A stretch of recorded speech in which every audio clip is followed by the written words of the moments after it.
A day in my life as a church server and a student. So ngayong day na to, samahan niyo ako sa aking araw na to. Dahil magsaserve tayo ngayon sa Holy Mass at meron tayong klase guys ngayon. Guys, nandito tayo ngayon sa Socom at ginagawa ko yung activity ko na kailangang ipasa ngayon. At inaantay natin yung mimisahan ngayon na para sa funeral mass. Yan. So magsaserve tayo. Medyo pagaw tayo kasi inuubo tayo tapos sinisipon. Yes.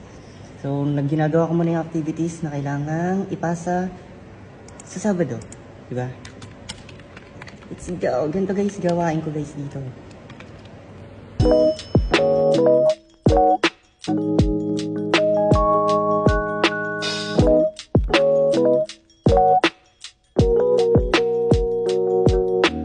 Follow my account. Sobrang hirap kaya mag-edit. Alam mo ba minsan, natutulog kami alas 12 ng madaling araw. 2 a.m. Para mga vlogger na din pag Ang alam mo kung gaano kadami yung PowerPoints niya? Nasa 100, 251. Yan yung ine-edit namin. Ganyan kadaming slides. Liit ng sinabi ko kanina, 200. Ano ang file ng laptop? Oo. Kada araw, laging puno. Oo. Alam mo ba may time na nag-e-edit kasi ng PowerPoint. Oo. Mag-e-edit ako, 10 o'clock.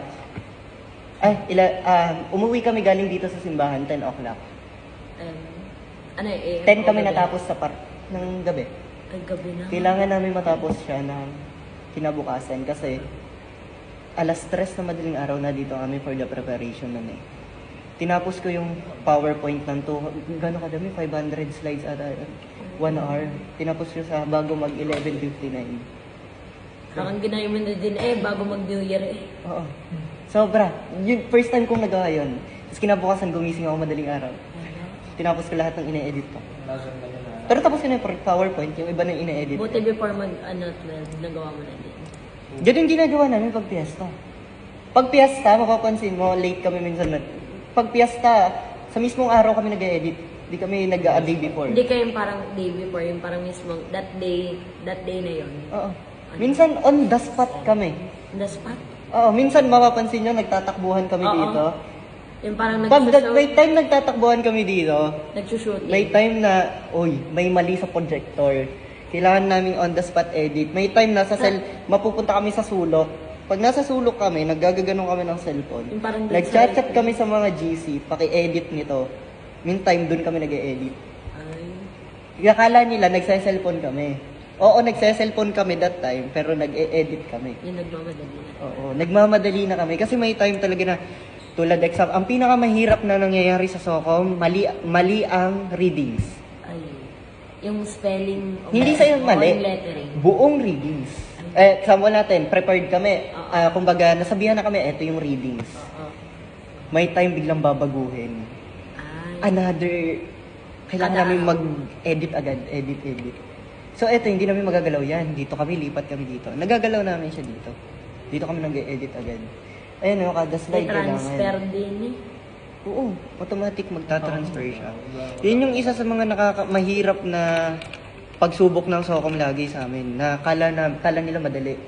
Pero grabe yung tense sa amin. But inside, di talaga. Oo.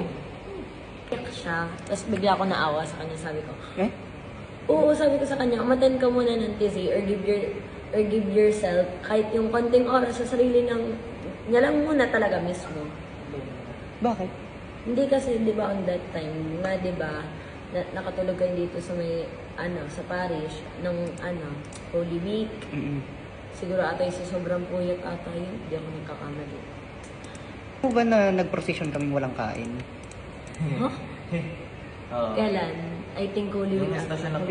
Natulog kami ng 11, tapos gumising kami alas 2.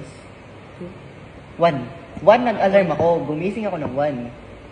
Tapos 2 kailangan pumunta na dun, 2, 3. Kailangan nasa Delivery Plus na. Wala kaming kain lahat. Lahat na natulog dito. Di forced to survive na pag Oo, tubig. Pero naman kami nakain, tubig. Uminom muna agad kami ng tubig, si Pilion. Kasi nag-rush na kami lahat eh. Kaya pagdating namin dun, Parang tulala kunwaring kami. wala lang. Pero kunwari, wala lang. Nangyayari sa amin. Tulala talaga kami that time. Yun yung isa sa mga first time namin nangyari na nakapag-precision kami ng walang kain. Natulog kami. Buti kung na-taste talaga natin. Nakasurvive kami. Sabi namin ganun. Ako,